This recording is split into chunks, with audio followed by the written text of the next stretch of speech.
Hi, it's Jane from Scraptastic Yarns Podcast, and today is Tuesday. Tuesday has been a full day for us. We took a road trip to Hobby Lobby. I did not film inside a Hobby Lobby because they were doing inventory. They didn't have any yarn that was on clearance. A little bit of fabric here or there, but I didn't get any of the fabric. I did get 3 skeins of I Love This yarn in the Japanese fields. I really like this color and I wanted to do a shawl in it. And then I got a couple of dollops of the cotton.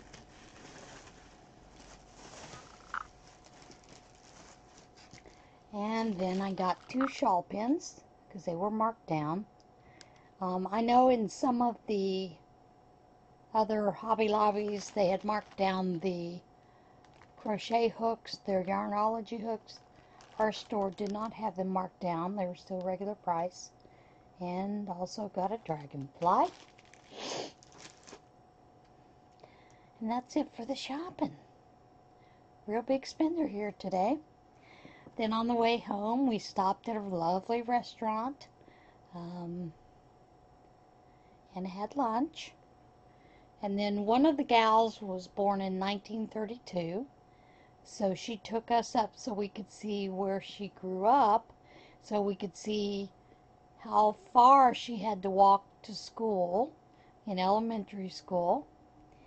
And we started clocking on the, in our heads how far it was, and we're guesstimating she had to probably walk 3 or 4 miles to get to school every day. Down a windy mountain road. That would be scary enough. She said there were a lot of kids. They walked up the road and down, to get to school. And then she showed us where her old home, where she lived and grew up. And still standing, still a beautiful home, very well maintained. And then you went further up down the road, and that's where she lived with her husband. Husband passed away, I think she said 20 years ago, the last day of December. And so we got to see the farm she started out on, and then they moved out to where she currently lives.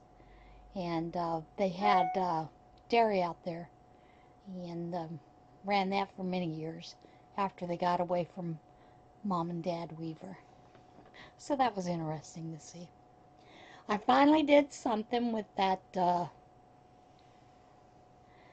ugly turmeric colored yarn that they said was, what'd they call it? Clementine? The bulky that I was so disappointed with. And I have felted it. It needs to go one more time through the machine to felt it again. What I planned on doing is just making a small zippered bag, and then with a handle. So I will be doing that once it's gone through the machine a second time. It's been through twice. Well, second time, third time. It's been through twice. So I'll do it another time just to make sure. Baby hats, finished items. A couple more baby hats, finished items. You can see I'm not doing a whole lot. I am working on the baby sweater that I have been knitting neck down, and I probably have another half an inch to go before it's ready to have the bottom hem put on, and then I'll work on the sleeves. With the arm I can work maybe 30 minutes before it starts to bother it. And then I got the 7th. Is that right? No. Let me figure out which way is the right side up. I think that's the wrong side.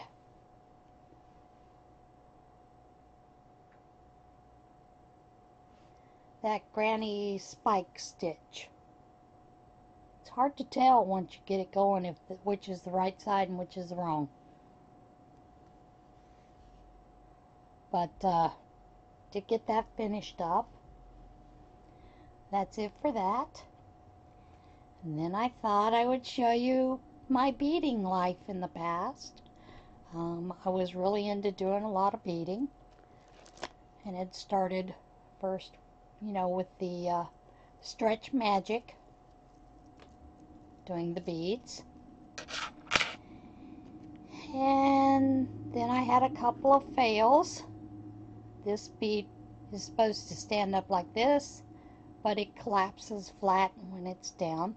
So that was a little bit of a failure. And then we have this one I consider a failure with the bead weaving.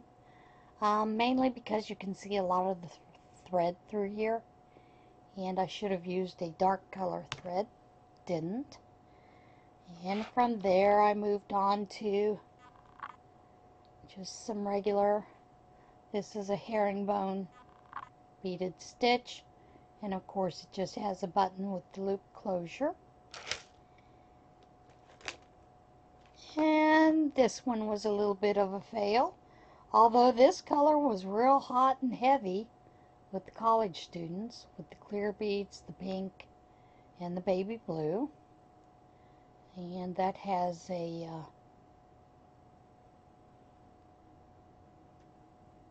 closure. Trying to think of the word. And then I got started on doing some of these. And it's some beadwork with some Swarovski beads along the side there. And a little fancier clasp.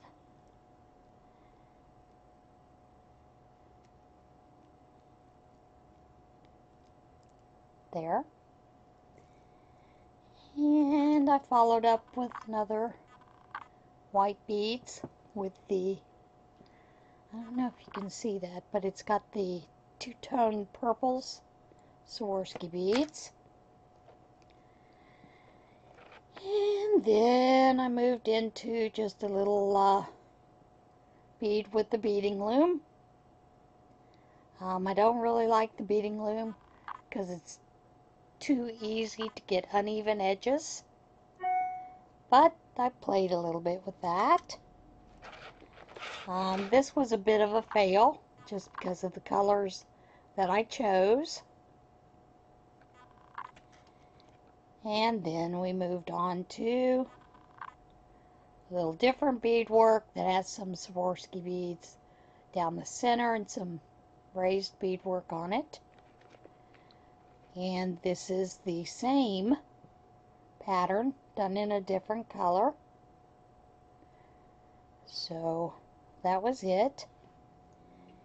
And then I got into a little bit of amulet bag making. And this has a small magnetic clip for you to place your amulet, your stone, or your whatever you're wanting to carry. And these sold like hotcakes at craft fairs. But you really didn't get your money's worth because of how much time you spent doing it. Now this is a fail. And as you can see, it is beginning to come apart. And that is some bead crochet. I used too big of beads and the wrong size cord. So it's not holding up, and guess what? Jane's going to get to rip out today and salvage the beads. And then, what do we move on to? We moved on to some easier beaded crochet, which is basically just the beads with a crochet thread. A lot of the teenage girls like these You know, they're kind of like friendship bracelets. Did them in all kinds of colors. That is one that never quite got finished. And then I moved on to a knitted amulet bag. This was a learning class. And it came out okay. Although I did just put a little plastic snap on it. The beaded thread and some copper beads. And then I got into bead crochet. That is Swarovski's with some small beads, like 11s. And that is crocheted, and it's one you just roll up onto your wrist. Real easy. That's what I like about the crochet that is rolled. And then from there I worked on a little bit of, I got into this chainmail stuff and doing some putting of beads of jump rings together. And initially I had planned on doing this and adding this. Never did get it finished. And there are some earrings and a bracelet that I did do with that. But this is one that I entered into the fair. It's a necklace, beaded crochet. And this took my one and only purple ribbon that I've ever received. It's a very long necklace. And yeah, did that for quite a while. Made these in like blue and a red and some other colors. Those sold really well. But it's a lot of work because you determine your pattern and then you string all those beads onto the cording to crochet. That's where I learned to use the safety pin when I finish in that one last little loop. And I just thought that would be fun. I kind of found that the other day. So, yeah. There's not a whole lot going on here. Tomorrow is the dance video. Now remember, it can't be unseen. I'm just warning you. It can't be unseen. Are you really ready for it? It's awful. Okay. This is going to be a short one. I do have a couple of wad incarnations. And the very first one is a story that comes from Florida. While seeing an alligator is never too much of a surprise in Florida, the number of close encounters has jumped in the recent days, and it's likely due to a combination of hunger and lust. Family in Fort Myers was awoken by an 8-foot gator in their lanai in the middle of the night last week.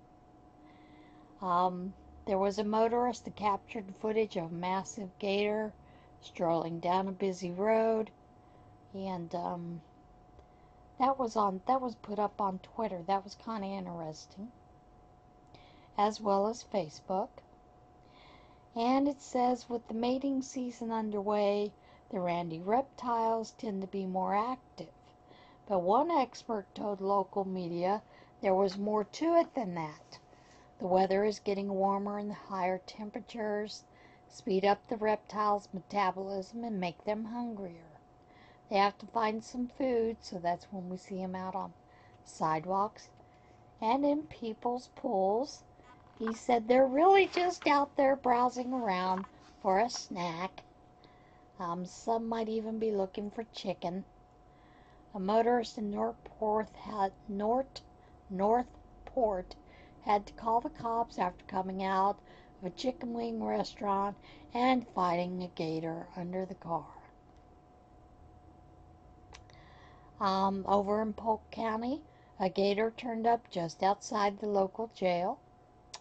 In Palm Beach Gardens, 300-pounder managed to go for a swim in a family swimming pool, despite the fact that the yard was completely fenced in.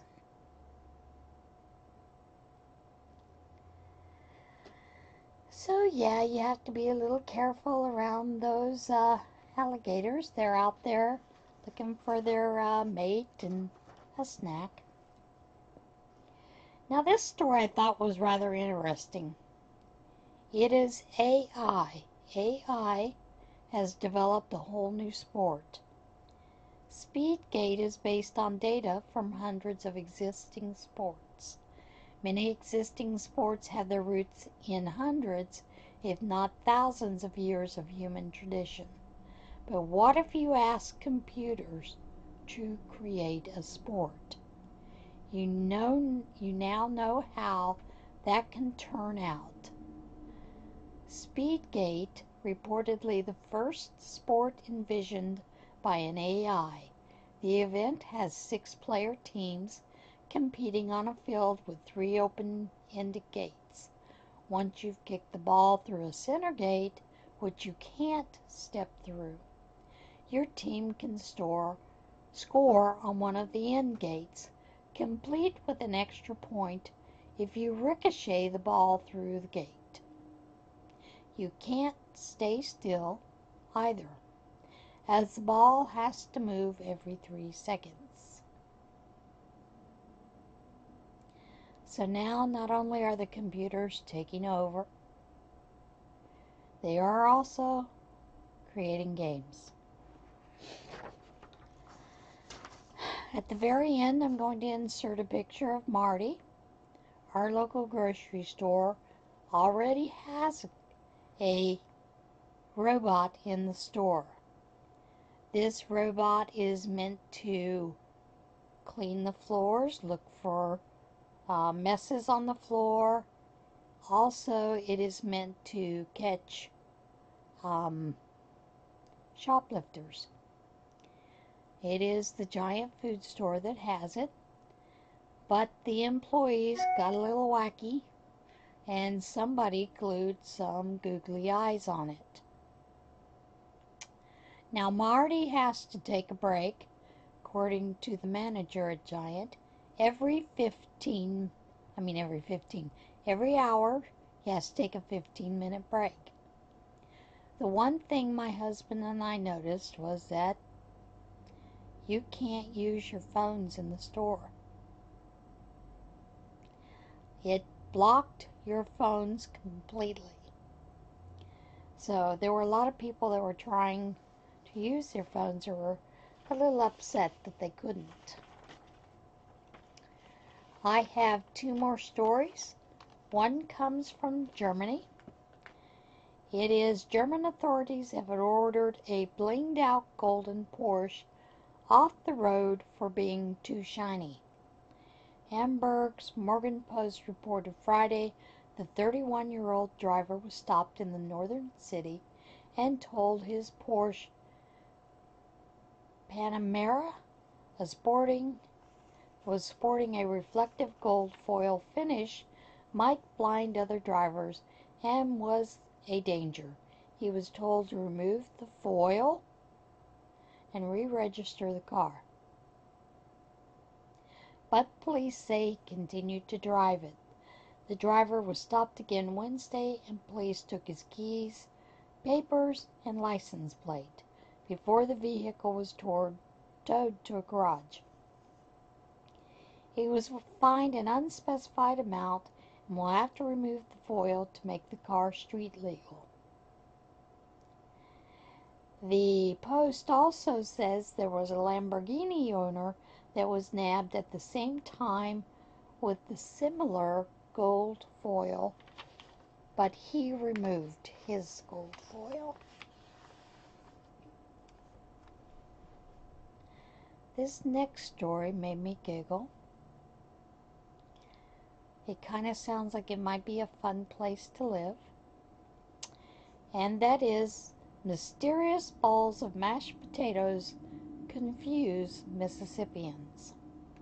In Jackson, Mississippi, residents of a neighborhood in Jackson, Mississippi are confused by the bowls of mashed potatoes they are finding on their cars, porches, and mailboxes. Resident Jordan Lewis described the Bellhaven neighborhood as a quirky one, with residents decorating road signs and putting Christmas trees in potholes. So we don't know if someone is just playing a prank or if someone has had a lot of leftovers. But Sebastian, and I'm not even going to try to pronounce his last name, says some residents fear there's a more sinister message behind the potatoes. Some people think maybe the mashed potatoes were poisoned to kill animals, noting that he almost stepped into a bowl of potatoes on Tuesday. I didn't taste it. I have a 3-second rule, so I didn't touch it, but some people were worried. It's unclear if anyone has eaten the potatoes, and news outlets report residents haven't alerted law enforcement. Resident Mikola Lynn says some of the potato finders have connections to a local private Christian university, which may be a clue. I don't get the clue, but whatever. So that's it for today's podcast. I know there wasn't a whole lot, but yeah, it was a full day. It was busy. Also, while we were out, one of the members had a seventh great grandchild. While we were in Hobby Lobby, her daughter-in-law texted me and said today's the day we're giving birth. So she kept me updated, and while we're shopping around the store, she said she's here. So she had a nice, lovely 7-pound, I want to say 13 ounces, baby girl. 7 pounds, 10 ounces, baby girl. Mother and baby girl are doing fine. And, of course, she sent a picture, but I'm not going to show you it. But both mother and baby are beautiful. So, yeah, it was a neat day all the way around. Okay, I'll see you tomorrow. You'll get to see me dancing, but I'll be at the casino and I won't be worried about it. Everybody, have a nice day. Remember, choose to be kind. I did forget to show you my bunny. This is my little bunny. He is called a very floppy bunny. You can see he looks a little on the derpy side, so he can't be trusted with Easter eggs. But this was, I'll link the pattern down below, but I think it's just called Very Floppy Bunny. It's a free pattern. Okay, bye.